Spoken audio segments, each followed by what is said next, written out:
नमस्ते,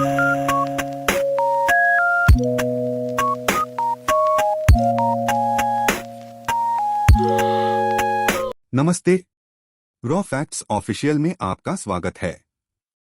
आज का वीडियो सुल्तान मोहम्मद ज़हीर उद्दीन, जो आम तौर पर मिर्जा मुगल के बारे में है। तो चलिए शुरू करते हैं। सुल्तान मोहम्मद ज़हीर उद्दीन, जो आम तौर पर मिर्जा मुगल के नाम से जाने जाते हैं, 1817-23 सितंबर को वह पैदा हुआ था। वो एक मुगल राजकुमार थे।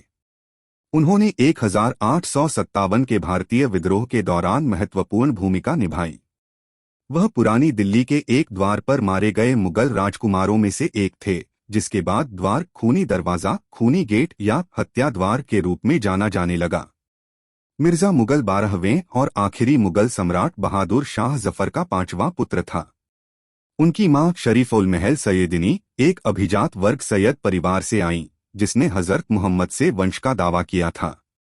1856 में अपने बड़े सौतेले भाई मिर्जा फाखरू के मौत के बाद मिर्जा मुगल बहादुर शाह जफर के सबसे बड़े जीवित वैध पुत्र बने।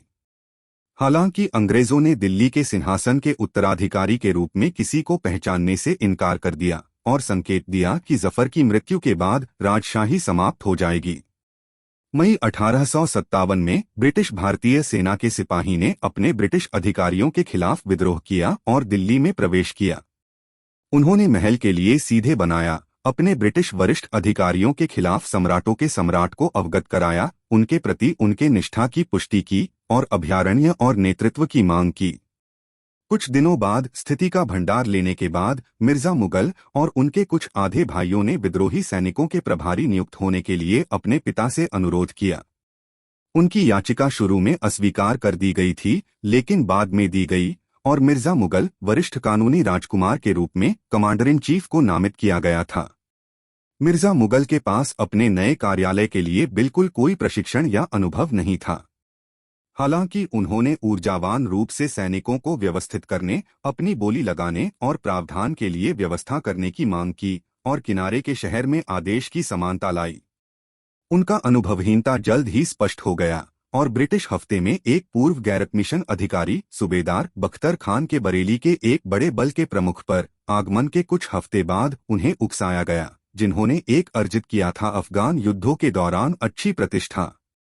उनके आगमन के कुछ समय बाद सम्राट ने बखत खान कमांडर इन चीफ नियुक्त किया और आपूर्ति के प्रभारी मिर्जा मुगल को छोड़ दिया। कुछ हफ्ते बाद कार्यालयों के एक और बदलाव के बाद मिर्जा मुगल को दिल्ली शहर का प्रशासन करने का प्रभार दिया गया। सितंबर 1857 के मध्य तक असंगठित विद्रोह ने अपना रास्ता तब तक चलाया जब तक दिल्ली शहर का संबंध था। ब्रिटिश सेनाओं ने दिल्ली से घिरे इलाकों के नियंत्रण पर पुनर्विचार किया था और शहर पर अंतिम हमले के लिए शहर के नजदीक रिज पर चढ़ाया गया था, जिसे अपने नागरिकों द्वारा तेजी से त्याग दिया जा रहा था, जो मुख्य रूप से ग्रामीण इलाकों में अपने गांवों में भाग गए थे।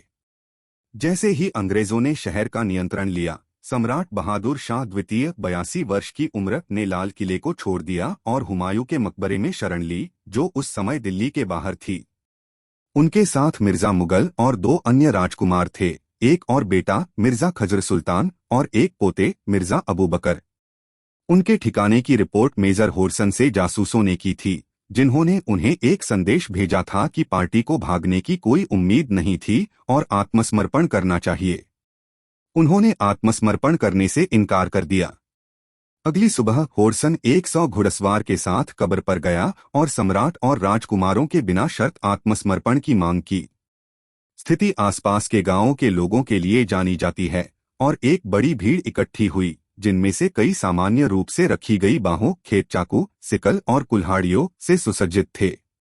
इस बिंदु पर प्रतिरोध कभी सम्राट की योजना नहीं थी, जो प्रार्थना और शोक करने के लिए अपने शानदार पूर्ववर्ती कब्र पर आ गया था और शायद उम्मीद में कि मकबरे की पवित्रता स्वयं और उसके जीवित परिवार के लिए अभयारण्य प्रदान करेगी। इसलिए उन्होंने होर्सन को एक संदेश भेजा कि वह अपनी पार्टी के आत्मसमर्पण की शर्त दे रहे हैं कि उनके जीवन और जिंदगी और भीड़ जो अब उन्हें घेर लेती हैं।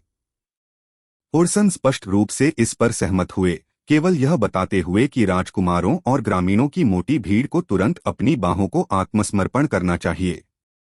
समझौता किया जा रहा है, सम्राट ब्रिटिश सेना अधिकारी के रूप में होडसन के शब्द पर भरोसा करते हुए मकबरे से उभरा और होडसन के साथ व्यक्तिगत रूप से बधाई का आदान प्रदान किया। बूढ़े आदमी को परिश्रम के साथ बेहद कमजोर लग रहा है। होडसन ने सम्राट को एक छायादार पेड़ के नीचे आराम करने और ताज़ा करने को स्वीकार किया। इसके बाद उन्होंने राजकुमारों को दिल्ली में वापस भेज दिया, एक बैलगाड़ी में सवार होकर 10 घुड़सवार ब्रिटिश सैनिकों के अनुरक्षण के साथ। इस बीच शेष 90 सैनिकों ने ग्रामीणों की मोटी भीड़ की बाहों को इकट्ठा किया, जिन्होंने अपने सम्राट की बोली पर असंतोष के बिना अपने हथियारों को आत्मसमर्पण कर दिया। इसके तुरंत बाद सम्राट के साथ सुरक्षित लेकिन स्पष्ट रूप से शहर में पहुंचाए जाने की स्थिति में होडसन ने सैनिकों की एक छोटी पार्टी के साथ शहर के लिए बाहर निकला। घोड़ों पर सवार होकर वे जल्द ही राजकुमारों को ले जाने वाली पार्टी के साथ पकड़े गए। जैसे ही उन्होंने शहर के द्वारों से संपर्क किया, होडसन ने पाया कि सम्राटों और राजकुमारों की वापसी की उम्मीद में कस्बों की भीड़ इकट्ठी हुई थी। इसके अलावा राजकुमारों के चलते उत्सुक ग्रामीणों की भीड़ ने दिल्ली के द्वारों के लिए कुछ मील की यात्रा की थी।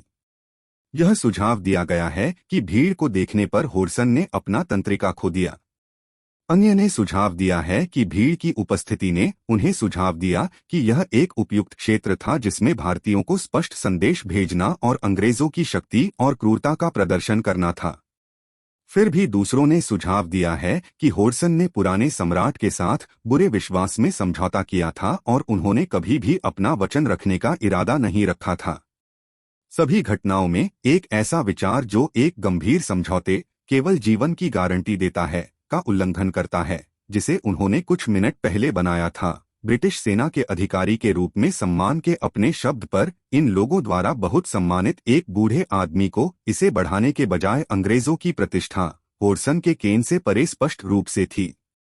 शहर के द्वार पर होडसन ने 3 राजकुमारों को गाड़ी से उतरने का आदेश दिया। तब उन्हें अपने ऊपरी वस्त्रों से अलग कर दिया गया। भीड़ की स्पष्ट दृष्टि में नंगे छाती वाले राजकुमारों को रेखांकित किया गया था। होडसन ने फिर अपनी बंदूक ली और खुद को 3 निर्बाध और आधा नग्न राजकुमारों को बिंदुखाली सीमा पर गोली मार दी। राजकुमारों की हत्या के बाद होडसन ने व्यक्तिगत रूप से आभूषणों के अपने शरीर को तोड़ दिया, सिग्नल के छल्ले, फिरोजा हाथ बैंड और 3 राजकुमारों द्वारा पहने हुए बेजवेल्ड तलवारें। उन्होंने इन कीमती सामानों को युद्ध की ट्रॉफी के रूप में पॉकेट किया, हालांकि उन्हें संदिग्ध परिस्थितियों में युद्ध के निर्वासित कैदियों की हत्या करके प्राप्त किया गया था। 3 राजकुमारों के निकायों को वापस बैलगाड़ी में फेंक दिया गया था, जो शहर के भीतर कोतवाली पुलिस स्टेशन ले जाया गया था। उस इमारत के सामने जमीन पर फेंक दिया गया था और वहां से बाहर निकलने के लिए वहां उजागर हुआ था। वह द्वार जिसके पास निष्पादन किए गए थे खूनी दरवाजे के नाम से जाना जाता है, जिसका अर्थ है खूनी दरवाजा, रक्त द्वार या मौत का दरवाजा। तो आज के लिए बस इतना ही। जल्द ही एक और वीडियो के साथ फिर से वापस आऊंगा। अपना ध्यान रखना। अलविदा।